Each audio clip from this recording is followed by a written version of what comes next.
Persidangan kasus tindak pidana korupsi PT RS Arun Luxmawe yang menjerat mantan Wali Kota Luxmawe Suwaidi Yahya dan mantan Direktur PT RS Arun Luxmawe Haryadi hampir mendekati babak akhir dengan pemeriksaan saksi-saksi dan juga saksi ahli.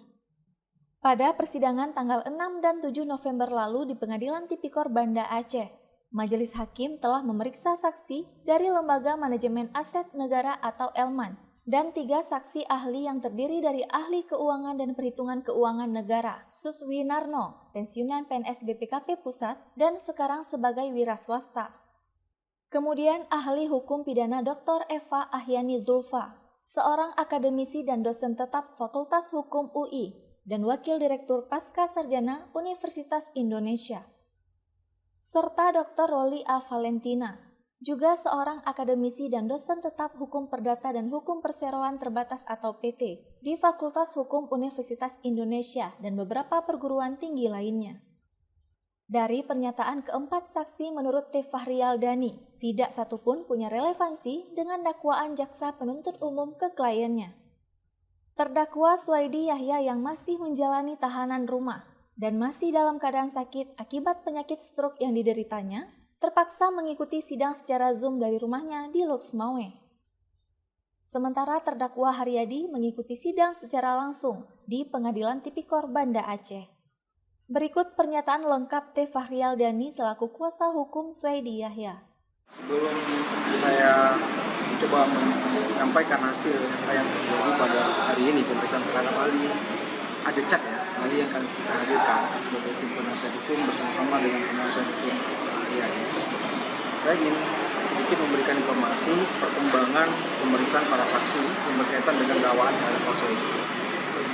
Yang pertama adalah hampir semua keterangan saksi-saksi yang dihadirkan, saksi fakta yang dihadirkan, itu tidak satu pun yang menurut pandangan kami sebagai kuasa hukum memiliki relevansi dengan dakwaan. Perlu kita ketahui bahwa di dalam dakwaan Pak Suwaidi Yahya itu kan dipersalahkan telah melanggar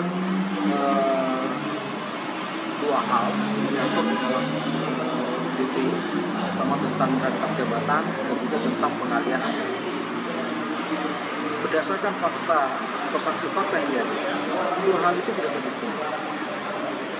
Yang pertama, kalau kita lihat pengakuan daripada atau pernyataan sekali dari analis saksi Elman menyatakan bahwa yang dipinjam pakaikan itu adalah aset negara, tetapi menyangkut tentang hak pengelolaan dan segala macam itu diserahkan sepenuhnya kepada Kemku, sehingga aset itu tetap masih milik Departemen Keuangan, bukan milik daripada Kemku, sehingga sangat tidak relevansi apabila dinyatakan di dalam dakwaan kalau Pak Suwaidi Yahya itu telah mengalihkan aset kepada pihak lain sehingga memerlukan izin kepada DPR. Ini kan sangat tidak masuk akal.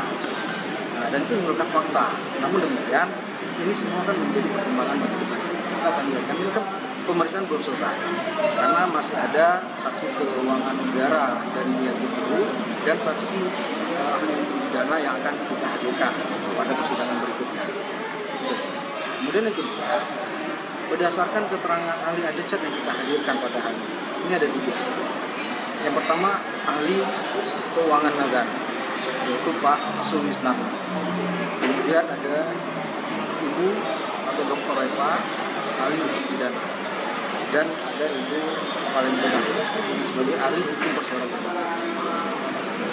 Berdasarkan keterangan ahli yang dihadirkan berdasarkan ilmuwan tidak satu yang menyatakan contoh yang pertama dari keuangan negara. Ahli keuangan negara Pak Suswinarno mengatakan bahwa tidak ada kerugian negara di sini. Kalau yang dipersalahkan bahwa rumah sakit AL itu kemudian milik PTPL dan itu tidak terbukti. Karena apa? Karena PTPL dengan rumah sakit telah ada perjanjian manajemen fee. Nah, sesuatu yang sudah diperjanjikan itu tidak menyebabkan tidak ada kerugian di situ. Dan sudah clear di situ berapa yang harus diberikan. Yang kedua, kalau kita lihat pernyataan daripada Ibu Valentina sebagai ahli perseroan terbatas, beliau mengatakan bahwa rumah sakit Arun tadi, ya, walaupun dijabarkan secara ilustrasi, tidak disebutkan nama dan bentuknya itu bukanlah anak perusahaan daerah. daripada perusahaan daerah, sehingga tidak ada kewajiban atau tidak ada uang negara. Itu yang paling clear saya kira. Nah itu berdasarkan dokumen akta pendirian daripada rumah sakit itu sendiri atau rumah sakit atau PT yang PT swasta yang mengelola rumah sakit. Nah sedangkan di pemerintah itu malah lebih clear lagi, dia mengatakan bahwa perbuatan-perbuatan yang terjadi di dalam proses ini bukanlah perbuatan pidana, sehingga tidak ada pidana korupsi di sini.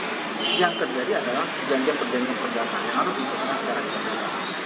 Saya pikir itu beberapa hal yang dapat saya simpulkan sementara. Hal yang lebih menurun itu akan kami sampaikan di dalam report. Dan saya yakin majelis hakim juga sudah punya catatan tersendiri terhadap dengan hal yang kita hadirkan. Dari Banda Aceh, Denny Muhtadi melaporkan untuk Puja TV Aceh.